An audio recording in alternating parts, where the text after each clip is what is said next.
Hello and welcome to ज़रा हट के। मुबशर जैदी और वसतुल्लाह खान का सलाम कबूल कीजिए।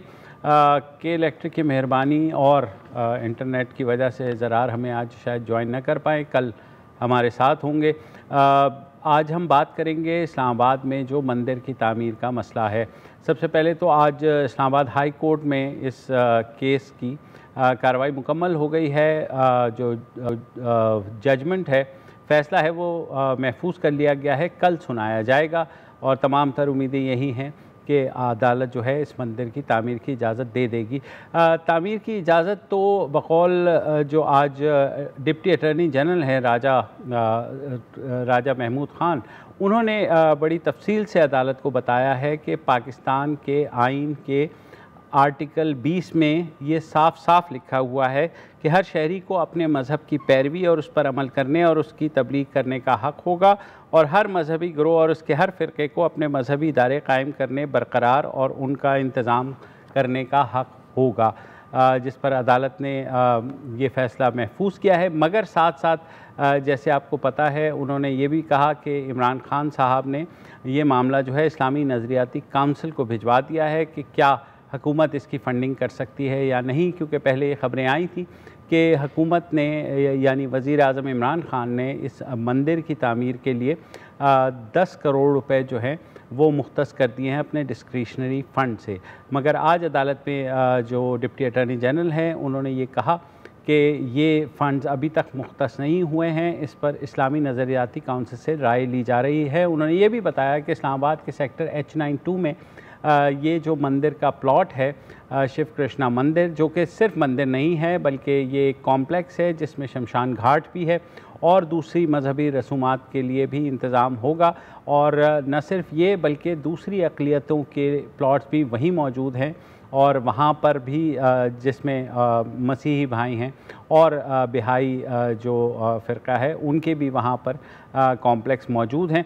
तो लिहाजा कुछ जब से मंदिर का मसला आया है तो इस वीकेंड पे ख़ासा कुछ हुआ। पहले CDA जो कैपिटल डेवलपमेंट अथॉरिटी है, उसने जो है इस मंदिर की जो बाउंड्री वॉल तामीर कर रही थी हिंदू पंचायत, उसको रुकवा दिया और ये कहा कि उसका नक्शा अभी तक मंजूर नहीं हुआ है, जबकि जो हिंदू पंचायत का ये कहना है कि इसकी मंजूरी क्योंकि वजारत मजहबी अमूर ने दी है, लिहाजा वही इसके नक्शे को CDA को भेजती है। एक प्रॉपर प्रोसीजर होता है। मगर उसके बाद ये हुआ कि कुछ वीडियो सोशल मीडिया पर गर्दिश करनी शुरू हुई कि कुछ वहाँ पर लोग गए, उन्होंने पहले उस मंदिर की दीवार तोड़ दी और उसके बाद आज कुछ लोग गए वहाँ पर, एक साहब ने जो है अज़ान भी दे दी। पुलिस वहाँ पर इस वक्त जो है तैनात कर दी गई है DC इस्लामाबाद के हुक्म पर। मगर साथ ही साथ जो PTI MNA हैं लाल चंद माल्ही, जो हमारे साथ इस प्रोग्राम में भी मौजूद हैं, उन्होंने ट्वीट की कि कम से कम 4 वाक़यात हो चुके हैं इस मंदिर की बाउंड्री वॉल को, इस मंदिर को वेंडलाइज करने के अब तक। तो हम उन्हीं से पूछ लेते हैं।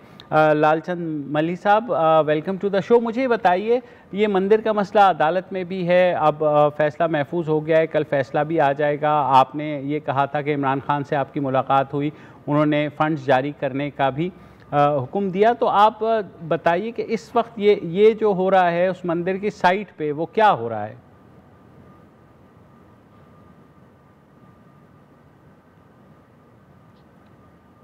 लालचंद साहब, आप हमें सुन पा रहे हैं?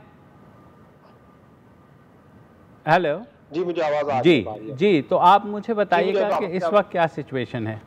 जी, आपको thank you for taking me again once again in this show. मैं गुजारिश करूं, जैसे आपने कहा कि हमारा ये जो मंदिर का काम शुरू हुआ, पहले आज 7-8 रोज तो बड़े अच्छे गुजरे, लेकिन 1 और 2 जुलाई को उसके दरमियान में कुछ फतवाएं भी आई और कुछ पॉलिटिकल स्टेटमेंट्स भी आई। उसके बाद 1 और 2 जुलाई को कुछ लोगों ने वहाँ पे ट्रेसपास किया, वहाँ पे गए, वहाँ से जाकर वीडियो पैगाम बनाए और उनको फेसबुक पे अपलोड किया। उनमें कुछ थ्रेटनिंग थे, कुछ मेरे प्राइम मिनिस्टर के लिए उसमें अच्छी ज़बान इस्तेमाल नहीं की गई थी वगैरह वगैरह। सूरत को देखे 3 जुलाई को हमने डिप्टी कमिश्नर इस्लामाबाद को एक दरख्वास्त दे दी, हिंदू पंचायत इस्लामाबाद ने, कि हमें सिक्योरिटी चाहिए क्योंकि जो हम हालात देख रहे हैं वो बेहतर नहीं है। उसके बावजूद कोई सिक्योरिटी हमें प्रोवाइड उस वक्त तक नहीं हुई, और 4 जुलाई को एक शख्स वहां पे आया और उसने एक बंदे ने रिकॉर्ड किया और दूसरे बंदे ने वहां की जो फाउंडेशन वॉल थी उसको गिराना शुरू कर दिया, और उसकी वीडियो भी फिर उसने अपलोड कर दी। Then again we contacted the deputy commissioner, और मेरे कुछ फेडरल मिनिस्टर्स ने भी डिप्टी कमिश्नर को फोन किया और कहा कि to look into it very seriously. तो उन्होंने मुझे बताया कि हमने वहां पे पुलिस जो है डिप्यूट कर दी है। जी। ये कल की खबर थी पुलिस डिप्यूट होने की। आज सुबह उठे तो पता चला और वहां पे जो सरिया पड़ा हुआ था, आयरन पड़ा हुआ था जो फॉर द कंस्ट्रक्शन था, वो 1 टन से ज्यादा वो 3 गाड़ियों में उठा के ले गए। तो उसके बाद फिर मैंने डिप्टी कमिश्नर से रब्ता किया, तो उनका यही कहना था कि हमारे वहाँ पे पुलिस डिप्यूट है, जब तरह से देख रहे थे कि वहाँ पुलिस मौजूद नहीं थी। और ये 4 वाकयात हो चुके थे, और जब ये दीवार फाउंडेशन को गिराने का वाकया हुआ तभी पंचायत ने फैसला कर लिया था कि हालात और वाकयात इस तरह से नहीं जा रहे कि इस काम को फौरी तौर पर कंटिन्यू कर लिया जाए, क्योंकि इसके बारे में बहुत ज्यादा मिसकंसेप्शन फैलाई जा रही हैं। इवन फतवाज जो आ रही हैं वो फतवाज भी डिफरेंट है, कोई एक फतवा नहीं है। एक फतवा में वो कह रहे हैं कि इस्लामी रियासत में कोई और किसी और मजहब या अक़लियतों की कोई इबादतगाह नहीं बन सकती। एक फतवा ये आ रही है कि हाँ आप बना सकते हो लेकिन अपने पैसों से बना सकते हो। एक फतवा ये भी आ रही है कि नहीं हम आपको सपोर्ट कर रहे हैं।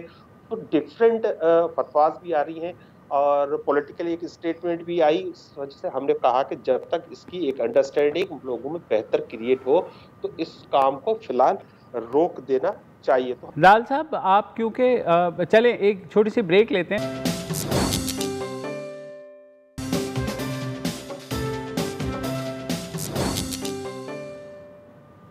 Welcome back. हम बात कर रहे हैं इस्लामाबाद में मंदिर की तामीर में जो रखने पैदा हो रहे हैं उस बारे में। हमारे साथ पीटीआई के एमएनए लाल चंद माल्ही मौजूद हैं। लाल साहब ये बताइए कि जब ये सारा कुछ हो गया तो आपने वज़ीर मजहबी अमूर से बात की या हुकूमत से कि अब क्या सूरत हाल होगी? जी मेरी परसों बात हुई थी मजहबी अमूर के वजीर से, हमारे जो हैं उन्होंने फरमाया था कि प्राइम मिनिस्टर ने ये कहा है कि आप सीसीआई में जाए और उनका ओपिनियन ले लें, क्योंकि एक रिलीजियस जो क्लर्की है हमारी वहाँ से बहुत ज़्यादा रिएक्शन आ रहा है, तो हमें एक मुस्तनद राय चाहिए। लेकिन मैं बताना चाहूँगा कि कल जो रूलिंग आएगी, जो भी होगा वर्डिक्ट इस्लामाबाद हाई कोर्ट का, बेसिकली तो अगर उसमें इस इशू पे यानी फंडिंग के इशू पे अगर कोई ऑब्जर्वेशन या आ जाती है तो शायद वहां जाने की जरूरत भी ना पड़े और वो तब्दील भी हो सकता है पूरा मामला। लाल साहब एक तो ये है कि जी मंदिर और जो बाकी जो लोग हैं जो हार्ड लाइनर हैं वो मुखालफत कर रहे हैं, एक तो ये इशू है। दूसरा इशू मुझे लग रहा है कि इंटरनल भी है। मसलन मेरी अभी दिन में पाकिस्तान हिंदू काउंसिल के 1-2 लोगों से बात हुई, तो उनका रिजर्वेशन ये है कि जो हुक्मरान पार्टी के जो अक़लियती मेंबरान हैं वो सोलो फ्लाइट लेने के चक्कर में थोड़ी सी शायद जल्दबाजी कर गए। तो अगर वो एक ब्रॉड मशवरा कर लेते एक कम्युनिटी बेसिस पे, जो मुख्तलिफ आप लोगों के इदारे हैं विद इन द कम्युनिटी, तो शायद ज़्यादा बेहतर स्ट्रेटेजी बनाई जा सकती और जल्दबाजी से बचते हुए इस मामले को खुश उसलूबी से निपटाने का कोई रास्ता निकल आता। आप क्या कहते हैं, ऐसा हुआ है क्या? जी वो हो सकता है उनकी राय में ये ठीक हो, लेकिन ये प्लॉट अलॉटमेंट जो हुआ है वो 17 में हुआ है, इसकी पोजीशन 2018 में दी गई है और उसको भी 3 साल गुजर चुके हैं। उन दोस्तों को दे आर ऑलवेज वेलकम, और पंचायत वालों से, क्योंकि बेसिकली ये प्रोजेक्ट पंचायत का है, this is not of any politician. ये एनसीएचआर की काविशें थी, ये पंचायत की काविशें थी, जो यहाँ पे ओल्डेस्ट जो रहने वाले हैं बहुत पुराने, उन्हों की काविशें हैं। इसमें कोई सियासतदानों की या माइनॉरिटी रिप्रेजेंटेटिव्स की ज्यादा कोशिशें नहीं है, लेकिन अगर वो करना चाहे तो उनको कोई नहीं रोक सकता। और मैं कह रहा हूँ कि 3 साल तो प्लाट पोजीशन को हो गए हैं। लोगों को बड़ी परेशानी खासतौर पे शमशान घाट के हवाले से हो रही थी, क्योंकि किसी की डेथ हो जाती थी तो उनको सिंध ले जाना पड़ रहा था। तो nobody took the interest. आप देखें माइनॉरिटी के हमारे दूसरे एमएनएज हैं, वो आज़ाद कश्मीर में जहाँ पे कोई हिंदू नहीं बसता, शारदा पता नहीं कोई हाइट्स है वहां पे कोई मंदिर है, उनको वो कर रहे हैं डेफिनेटली फंक्शन, बहुत अच्छी बात है, करना चाहिए और भी करना चाहिए, सारे करना चाहिए। तो कम से कम जहाँ में थोड़ी बहुत आबादी है तो वहाँ भी देख लें तो उनकी मेहरबानी हो। सही, ठीक है। बहुत शुक्रिया लालचंद साहब। ज़रा इस सारे इशू पे आप शुक्र है आ गए के इलेक्ट्रिक की मेहरबानी से। बिजली गई हुई थी, इंटरनेट का भी मसला था, लेकिन अब कब तक चलता है। मेरे ख्याल मुझसे जो भी बात कर रहा था वो यही है कि बिल्कुल आपको rules, regulations, procedures, building codes के तहत सब कुछ चलना चाहिए, इसमें कोई दो राय नहीं है और बिल्कुल ही कोई शक नहीं है, ऐसा ही होना चाहिए।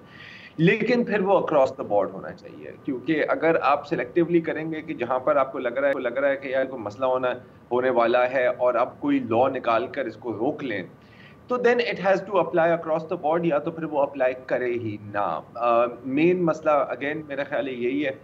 अब जहाँ तक ये बात है कि इस्लामी नज़रियाती काउंसिल की ओपिनियन के लिए भी इसको भेजा गया है, मुझे ज़िंदगी तमाशा याद आ रही है एकदम। वहाँ पर भी आपको याद होगा एक कंट्रोवर्सी मैन्युफैक्चर की गई, कंट्रोवर्सी कोई थी तो नहीं, बड़ी एक इनोसेंट किस्म की फिल्म थी, और फिर क्योंकि मसला इतना बन गया कोई उसको ओन नहीं करना चाह रहा था। तो जब किसी चीज़ को आप ओन नहीं करना चाहते तो आप उसको किसी ऐसी कमेटी के सामने डाल देते हैं या किसी ऐसी प्रोसेस में उसको आप फंसा देते हैं कि आपको भी पता है कि यार ये कभी हल तो होना नहीं है, और अगर होगा भी सही तो कम से कम ये टोपी हमें पहननी नहीं पड़ेगी। तो आप इसको एक तरह से एक लिम्बो में भेज देते हैं। अब मुझे नहीं पता कि यहाँ पर भी ऐसा ही होगा या नहीं होगा। हिस्टोरिकल रिकॉर्ड देखें तो लगता है कि ऐसा ही होगा, लेकिन फिर भी उम्मीद पे ही दुनिया कायम है। तो हो सकता है कि इस दफ़ा कोई नई प्रेसिडेंट बन जाए, लेकिन जो अभी तक जो इसमें मुझे जो रुकावटें नज़र आ रही हैं, तो मेरा ख्याल है कि रादर देन कि कोई एक कॉन्फ्रंटेशनल स्टांस लें या कोई अगर एक अगेन कंट्रोवर्शियल का लफ्ज़ मैं यहाँ पे नहीं इस्तेमाल करना चाहूँगा क्योंकि यहाँ पे कोई ऐसा कंट्रोवर्सी है ही नहीं, कंट्रोवर्सी बनाई उसको अवॉइड करने के लिए आपके पास हजार तरीके होते हैं। आप सीडीए को ला सकते हैं, आप उसको कोर्ट्स में फंसा सकते हैं, आप इस्लामी नज़रियाती काउंसिल के सामने भेज सकते हैं। हालांकि correct me if I am wrong, मेरा ख्याल है कि जहाँ तक जिंदगी तमाशा फिल्म की बात थी तो इस्लामी नज़रियाती काउंसिल ने खुद कहा था कि जी वैसे ये हमारा काम नहीं है, लेकिन अगर आप पूछते हैं तो फिर हम भी अपना ओपिनियन दे देते हैं। उसका स्टेटस क्या है वैसे? अब मुबशिर एकदम मुझे याद आया, पता नहीं, अभी तक कुछ नहीं है। वो ज़ाहिर है कोरोना की वजह से सब रिलीज़ रुकी हुई हैं, तो अब ये बहाना बना दिया जाएगा। लेकिन इसमें एक अच्छी बात ज़रा जो मुझे नज़र आई, जो हुकूमत ने मौक़िफ़ लिया है इस्लामाबाद हाई कोर्ट में भी, और मैंने पिछले उसमें भी कोट किया कि डिप्टी अटॉर्नी जनरल ने जो है आर्टिकल 20 कोट किया है, जिसमें तमाम अक़लियतों को, मजहबी जो तबक़ात हैं उनको आज़ादी है अपने न सिर्फ मज़हब की बल्कि मजहबी इबादत गाहें बनाने की। तो उन्होंने तो बहुत क्लियर स्टैंड लिया। वी आर होपिंग कि इस्लामाबाद हाई कोर्ट जो है इसको आप होल्ड करे, और ये जो कंट्रोवर्सी है ये जो कि नहीं है जैसे आप कह रहे हैं, ये जल्द से जल्द मामलात हल हों, क्योंकि जिस तरह से वहाँ हो रहा है, मैंने आपको बताया वीडियोस भी हैं, अब मैं होता तो दिखा के वहाँ लोग जाकर के अजानें दे रहे हैं, लोग उनके मंदिर की जो दीवार है उसको तोड़कर फ़ख्रिया अंदाज में सोशल मीडिया पर वीडियोस डाल रहे हैं। तो ये सारी चीज़ें जो है इस मामले को मज़ीद बिगाड़ेंगी। हालांकि उसके साथ ही मसीहियों का कॉम्प्लेक्स बना हुआ है, बिहाई तबके का भी है, और जो दीगर अक़लियतें उनके लिए भी जगह मुख्तस की गई है। तो सिर्फ हिंदू भाइयों के साथ ये क्यों हो रहा है, ये समझ से बाहर है। एक ब्रेक ले लेते हैं और ब्रेक वापस आते हैं।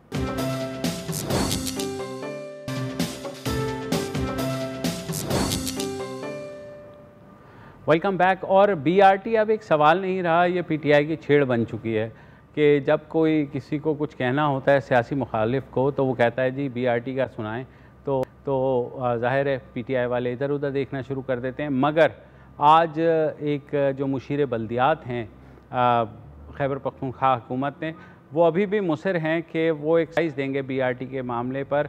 तो पहले उनकी बात सुन लेते हैं, उसके बाद आगे बात करते हैं। देखें, बदकिस्मती ये है कि जो बीआरटी हमारा फ्लैगशिप प्रोजेक्ट है पूरे खैबर पख्तूनख्वा के लिए, ना सिर्फ पेशावर के लिए बल्कि पूरे सूबे के लिए, उसको एक सेगमेंट ने ऐसे प्रोपेगेट किया कि वो एक नाकाम प्रोजेक्ट है, और उसको ऐसे प्रोजेक्ट किया कि ये कोई फेल्ड एक इनिशिएटिव है। हालांकि ऐसा नहीं है। इस प्रोजेक्ट के अगर आप खदोखाल देख लें, 4th जनरेशन ITS सिस्टम, इसमें पार्क एंड राइड की फैसिलिटी, इसमें बहुत बड़े बड़े प्लाजाज, इसमें वर्कशॉप्स, इसमें फीडर रूट्स, इसमें बड़ी तादाद में जो पैसेंजर जाएंगे रोज़ाना के हिसाब से। और पेशावर के आवाम से आप पूछ लें, वो बहुत एक्साइटेड है इसकी इनॉग्रेशन के लिए। लेकिन ये मैं अफसोस के साथ कह रहा हूँ कि मीडिया के एक सेगमेंट ने इसको इतना बदनाम किया कि हम कराची भी जाते हैं तो लोग पूछते हैं, हम लाहौर भी जाते हैं। पेशावर के आवाम बड़े सेटिस्फाइड हैं हमारी मोमेंटम से भी, हमारी पेस से भी। दूसरी बात, आप गवाह हैं, इसके पूरा सूबा गवाह है कि एक एक फ्लाईओवर बाकी हुकूमतों से 2-2 टर्म्स में नहीं गुजरा। MMA के दौर में मुफ्ती महमूद फ्लाईओवर पे काम जारी हुआ, मलक साद शहीद फ्लाईओवर पे काम शुरू हुआ, ANP के दौर में भी वो कंप्लीट नहीं हुआ, वो भी पाकिस्तान तहरीक इंसाफ की हुकूमत ने पूरा किया। एक एक फ्लाईओवर, इसमें आप देख सकते हैं 27 किलोमीटर की रोड, इसमें मेजॉरिटी जो है वो ओवरहेड ब्रिजेज़, इसमें पार्क एंड राइड की फैसिलिटीज़, इसमें 4th जनरेशन ITS। आप कॉरिडोर को देख लें, state of the art globally recognised corridor है। बस इसको आप देख लें, उसकी क्वालिटी को आप देख लें। ऑफ कॉरिडोर जो काम हुआ है इसके ऊपर 68 फीडर रूट्स हैं, ये किसी ने नहीं कहा और इस प्रोजेक्ट को बदनाम किया गया। इंशाल्लाह बहुत जल्द इसका इफ्तिताह होगा। हम वज़ीर आला साहब ने भी कहा है कि हमने अपनी तरफ से, लोकल गवर्नमेंट ने, हमने कॉरिडोर हैंड ओवर कर दिया है। ITS जो ट्रांस पेशावर है उसके ऊपर टेस्ट रन कर रहे हैं, टेस्ट ड्राइव कर रहे हैं। इंशाल्लाह बहुत जल्द इसका इफ्तिताह होगा। जो हम कह रहे हैं कि सरप्राइज़ होगा, लोग कह रहे हैं कि फ़लाने महीने में होगा, ढिमकाने महीने, हम आपको बहुत जल्द इसकी इनॉग्रेशन दिखाएंगे। जी, हम सरप्राइज़ देंगे। 2 साल ऊपर हो चुके हैं BRT के मंसूबे की जो मुद्दत तकमील से। जी जी, ये जो मुशीर हैं इनकी बात से 100% इत्तफाक करता हूँ। देखिए, जब 2050 में ये मंसूबा आपके सामने आएगा ना, तो आपकी आंखें फटी की फटी रह जाएंगी। उस दौर के हिसाब से आप देखें 2020 में काम हो रहा है 2050 को सामने रखते हुए। दूसरी बात यह है कि एक मॉडल बना हुआ है इस पूरे मंसूबे का शीशे के ताबूत के अंदर। अगर आप वो देखें तो आपको मुकम्मल जो है प्रोजेक्ट नजर आएगा कि बेसिकली उसमें क्या क्या आलीशान किस्म के इजाफे होने वाले हैं। इजाजत दे, मैं आपको एक छोटा सा किस्सा सुना देता हूँ ये जो BRT के हवाले से। जी जी। रहीम यार खान में तहसील सादकाबाद का इलाका है भोंग। भोंग में रईस गाजी साहब जो हैं, उन्होंने कोई आज से 60 साल पहले मस्जिद की तामीर शुरू की है। जब भोंग की मस्जिद अपनी खूबसूरती के एतबार से पूरे पाकिस्तान में मशहूर है, लोग उसे देखने जाते हैं। अच्छा, मिथ ये था कि रईस गाजी साहब को ख्वाब में किसी बुजुर्ग ने कहा कि आप इस मस्जिद को मुकम्मल मत करवाइएगा, इसलिए कि जिस दिन ये मस्जिद मुकम्मल हुई उस दिन वो आपका आखिरी दिन होगा। तो ये मिथ जो है कई बरस तक चलता रहा। कोई ना कोई दीवार जो है उसमें से काम निकल आता था, कोई दीवार टूट जाती थी, फिर नए सिरे से उठाई जाती थी, फिर ये होता था। तो मुझे पेशावर की जो ये जंगला बस है, इसे देख के मुझे अपने इलाके की भोंग की मस्जिद याद आ रही है कि जिस दिन ये मुकम्मल हुई उस दिन शायद हुकूमत का भी धड़न तख्ता हो जाए, इसलिए वो मुकम्मल नहीं करवाएगी इसे। अच्छा जनाब, हमारे साथ मौजूद हैं हमारे पेशावर के ब्यूरो अली अकबर साहब। बहुत शुक्रिया अली अकबर। एक तो सरप्राइज़ से आप भी सरप्राइज़ हुए कि नहीं, ज़रा ये बताइए। अब उन्होंने कामरान बंगश साहब ने आज जो सरप्राइजिंग की बात की है, और ये बिलखसूस हमने हुकूमत का वर्जन लिया था इस प्रोग्राम के लिए, लेकिन सरप्राइज़ के हवाले से उन्होंने ये नहीं बताया कि 2020 में ये सरप्राइज़ देंगे या 2021 में, या जिस तरह वसत साहब ने कहा कि 2050 में सरप्राइज़ देंगे। दरअसल मुबशिर साहब, बात यह है कि किसी से भी आप इस हुकूमत के अंदर टॉप से लेके बॉटम तक आप किसी से भी अगर BRT के बारे में पूछे कि ये मंसूबा जो है आवाम को बताए कब मुकम्मल होगा, तो वो आपको चाय पिलाएंगे, खाना भी खिला देंगे और कहेंगे यार छोड़ना इस बात को। तो अभी तक मतलब जो है वो सरप्राइज़ तो हमें नज़र नहीं आ रही है, और इनको मीडिया में कोई इस तरह ऐसी बात करनी होती है जिससे लोग जो है वो थोड़ा सा समझे कि BRT पे हुकूमती मौक़िफ़ सामने आ गया। अभी ग्राउंड सिचुएशन ये है कि तकरीबन 25 से ज़ायद BRT के स्टेशन है, और आपको पता है बार बार हमने डिस्कस भी किया है कि वो जो है कंप्यूटराइज बनेंगे। इस वक्त जो हमारी इतलात है, हमने मालूमात ली है, तो मुश्किल से 2 से 3 जो स्टेशन है उसमें काम हो गया है, और वो भी मुकम्मल तौर पर ऑपरेट नहीं है। तो ये जो बाकी काम है, एक तो इसके लिए काफ़ी टाइम चाहिए, और उसके बाद फिर मतलब जो है ये डेडलाइन देंगे कि हम 2 महीने या 1 महीने उसके अंदर रखेंगे। तो सरप्राइज़ तो दूर की बात है, मुझे तो नहीं लगता कि 2020 में ये सरप्राइज़ दे सकेंगे।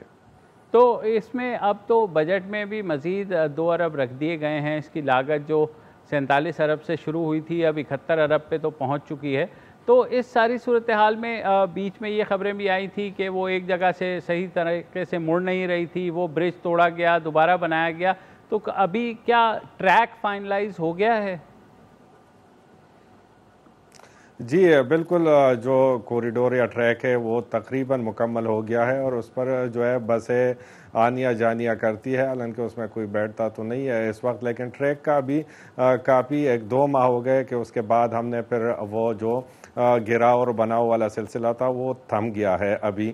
और इस वक्त जो है सबसे मुश्किल काम, जो इनको भी पता है, वो है वो कंप्यूटराइज स्टेशनों का, जिस तरह टिकटिंग होगी या मतलब जो है जहाँ से लोग जाएंगे उसके अंदर, वो सबसे मुश्किल काम है और वो काफ़ी टाइम इनसे लेगा, क्योंकि एक तो एक्सपर्टीज़ उसके लिए चाहिए और लोग चाहिए, तो वो नज़र नहीं आ रहा कि वो काम जल्द अज जल्द कंप्लीट हो। दूसरी जो आपने बात की 70 अरब रुपए की, तो जो हमारे पास डॉक्यूमेंटेड इसका है तो 48 अरब से ये शुरू हुआ था 2017 में, और अब जो है इसका अमाउंट जो है वो रिटर्न तकरीबन 80 अरब से ज़ायद यानी 82 अरब के करीब जो है वो पहुंच गया है।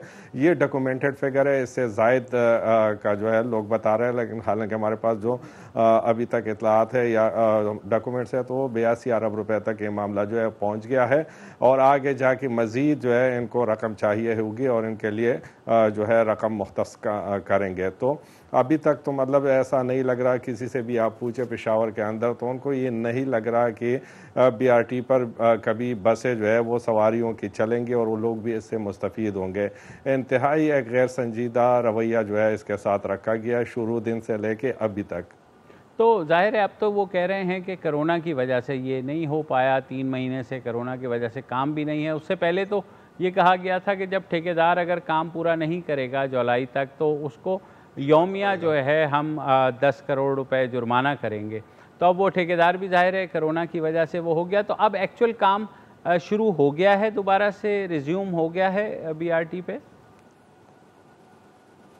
जी बिल्कुल, कोरोना की वजह से कोरोना के दिनों के अंदर भी इस पे काम जो था वो हो तो रहा था, और वो तो अच्छा इनके पास एक मौका था क्योंकि ट्रैफिक नहीं थी, लोग नहीं थे और इस तरह गाड़ियों का आना जाना भी नहीं था, तो इनको मौका मिल गया था एक भरपूर, लेकिन वो भी इन्होंने ज़ाया एक तरह से कर दिया है और अभी भी जगह जगह पे लोग नज़र आ रहे हैं। अच्छा, एक हफ्ता कबल जो कि इनमें जो BRT में सीवरेज का एक इशू आया था कि इतना बड़ा इंफ्रास्ट्रक्चर जिस पर अरबों रुपए लग रहे हैं और आपने बीच में से लाइनें नहीं बिछाई है सीवरेज की, तो अब भी एक हफ्ता कबल सदर के करीब हमें जो है वो पाइपलाइन, प्लास्टिक के पाइपलाइन जो कि साइज में बहुत छोटे थे, अगर पानी आ गया तो आज कराची में जो कुछ सामने आया है तो खैबर पख्तूनख्वा पेशावर के अंदर भी यही सूरत हाल सामने आएगा, क्योंकि जो पाइप है वो इंतहाई कम साइज़ वाले हैं।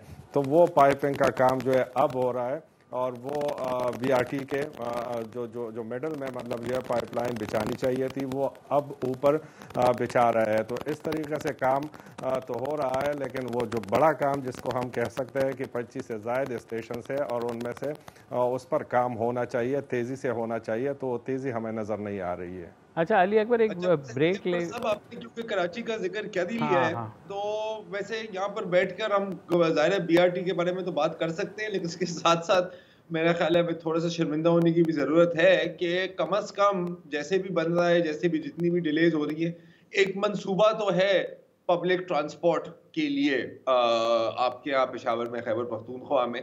हम तो इस चीज को भी अभी तक तरस रहे हैं कि ना आपका पब्लिक ट्रांसपोर्ट सेक्टर सही चलता है और ना वो रेस्क्यू 1122 है, लेकिन बहरहाल क्या करें। जी मुबाशिर। हाँ, एक ज़रा वक्फा ले लें, वक्त इनसे फिर बसों के बारे में भी पूछना है और आपका जो सवाल है मेरे ख्याल में उसी से आगाज़ करते हैं, लेकिन एक वक्फा ले लें।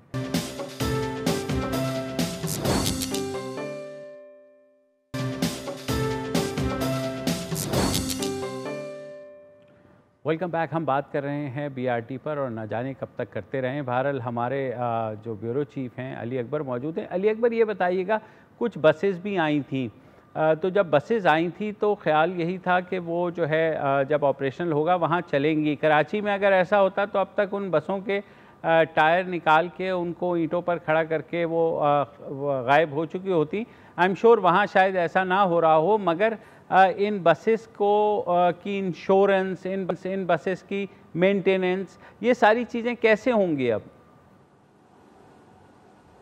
जी, काफ़ी सारे बसेस जो है वो पेशावर के अंदर मौजूद है और तकरीबन साल से ज़्यादा अरसा जो है वो हो गया है।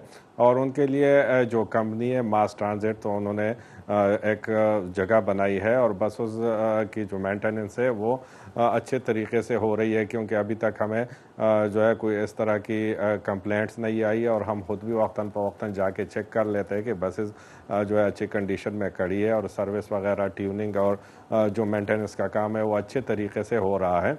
अलबत्ता जो BRT पे जो जंगलों का मसला था और हफ्ते के अंदर अंदर जंगले जो है वो बिल्कुल गायब किए जाते थे, तो वो भी अब वो सिलसिला काफ़ी अरसे से रुक गया है और वो जंगलों का मसला भी हल हो गया है। तो इस वक्त जो बसें हैं और इसी तरह जो जंगलों का एक मसला सामने आया था और रोज़ाना की बुनियाद पर रिपोर्टें हो रही थी, तो वो मसला भी काफ़ी हद तक हल हो गया है। तो मेंटेनेंस की हद तक तो मामलात सही जा रहा है। अब उन बसेस को कारामद कैसे बनाया जाए और उनमें जो है तो वो BRT पर मुनहसर है। जब तक BRT जो है प्रोजेक्ट मुकम्मल नहीं होगा तो उस वक्त तक ये बसेस जो है ये एक बर्डन सा है खैबर पख्तूनख्वा हुकूमत पे भी और जो ज़िली इंतज़ामिया है उस पर भी। अच्छा अली अकबर, वो तो हुकूमत के दावे अपनी जगह, मगर जो कॉन्ट्रैक्टर हैं वो इस बारे में क्या कह रहे हैं? ये मंसूबा कब वो कंप्लीट करके हैंड ओवर करेंगे? जी मर्सी साहब, ये कॉन्ट्रैक्टर जो है अभी तक इससे जो है बहुत सारी कोशिशें की गई है कि इनसे कोई कांटेक्ट किया जा सके, इनसे कोई वर्जन लिया जा सके। ताहम जब उनकी बात होती है तो हुकूमती लेवल पर और प्राइवेट लेवल पर भी इतने लोग सामने आ जाते हैं कि वो बंदा जो है वो कहीं नज़र नहीं आता। यानी अब तक उनकी न मीडिया से कोई इंटरेक्शन हुई है, न कहीं वो नज़र आए हैं, और जो उनका जो रोड पर उनका अमला मौजूद होता है तो उनसे जो है बातचीत होती है। ताहम लास्ट टाइम, और ये कोई आम प्रोजेक्ट नहीं है क्योंकि खैबर पख्तूनख्वा के अलावा जितने भी पाकिस्तान तहरीक इंसाफ के अहम रहनुमा, मैं किसी का नाम तो नहीं लूँगा, जो कि करीबी कप्तान के होते हैं, तो वक्तन फ़वक्तन वो इसमें कूद पड़ते हैं। बल्कि जहांगीर तरीन साहब उसमें आते हैं जब कोई पैसे फंस जाते हैं ठेकेदार के, तो सामने वो आ जाते हैं। जुल्फी बुखारी साहब मतलब जो है वो कोशिशें करते रहते हैं, ताहम कंट्रैक्टर जो है वो सामने नहीं आए। और लास्ट टाइम उनके कुछ पैसे फंसे थे जो कि सूबाई हुकूमत नहीं दे रही थी, और जो PDA है उनका स्टैंड भी था कि काम पहले करके दे तो फिर उसके बाद जो है हम रिलीज़ करेंगे। ताहम जो है बीच में से दो बंदे जो हुकूमती बंदे थे वो कूद पड़े वफाकी हुकूमत के, और फिर एग्रीमेंट हुआ कि इस वक्त तक अगर BRT कंप्लीट नहीं होता तो फिर जो है कंट्रैक्टर पर फ़ाइन लगेगा। लेकिन अभी आपने डिस्कस भी किया कि अब तो उनके पास बहुत बड़ा जवाब आ गया है कि 6 महीने तक कोरोना की वजह से काम नहीं कर सके। अब उनको और मज़ीद मतलब जो वो क्लेम कर सकते हैं कि हमारे पास इतना टाइम है और हम जो है इसलिए ये काम मुकम्मल नहीं कर सकते। तो पेशावर हाई कोर्ट का भी ज़ाहिर है इस पर नोटिस था, नैब का भी इसके ऊपर आंख थी, तो अभी वहाँ से भी कोई ऐसा कुछ नहीं आपको सुनने को मिला? जी मुबस्सिर साहब, ये जो इदारे होते हैं जिस तरह नैब हो गया या बिलखसूस आदिलिया है, इनका चेक एंड बैलेंस जो है वो बहुत ज़रूरी होता है, क्योंकि जब ये लोग नोटिस लेते हैं उनको बुलाते हैं तो फिर ये काम भी उसी वक्त जल्द अज जल्द कर देते हैं। क्योंकि आपके इल्म में होगा कि इसका इफ्तिताह तो शौकत यूसुफजई साहब जब वज़ीर इत्तलाआत थे तो 23 मार्च को उन्होंने किया था कि भाई BRT जो है वो मुकम्मल हो गया है और बस अब ये बसें चलेंगी और लोगों का आना जाना होगा। पेशावर हाई कोर्ट ने नोटिस लिया था और काफ़ी जो है उनको टफ टाइम मिला था, और फिर उन्होंने FIA के हवाले इंक्वायरी कराई गई थी कि भाई देख ले क्यों मतलब जो है काम नहीं हुआ, कितने पैसे इसमें गबन हुए, बदउनवानियाँ कहाँ पर हुई।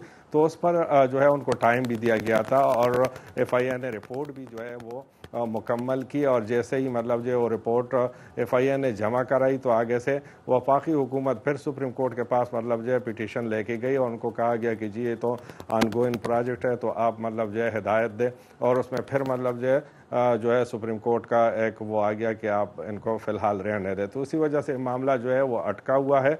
और नेब का तो शुरू दिन से ये है कि हम ऑनगोइंग प्रोजेक्ट्स को जो है वो टच नहीं कर सकते, तो फिर उसके बाद अगर हम ऐसा करेंगे तो काम मज़ीद जो है वो डिले हो जाएगा। तो अदलिया का पेशावर हाई कोर्ट ने मतलब किया था, इंक्वायरी भी इसमें मुकम्मल है, ताहम रिपोर्ट इसी वजह से मंजर आम पर नहीं आ सकी है कि सुप्रीम कोर्ट ने मुदाखलत की थी। अकबर और नाज़रीन, आज के लिए इतना ही। कल हम दोबारा हाजिर होते हैं। आपके साथ इजाज़त दीजिए। खुदा हाफिज़।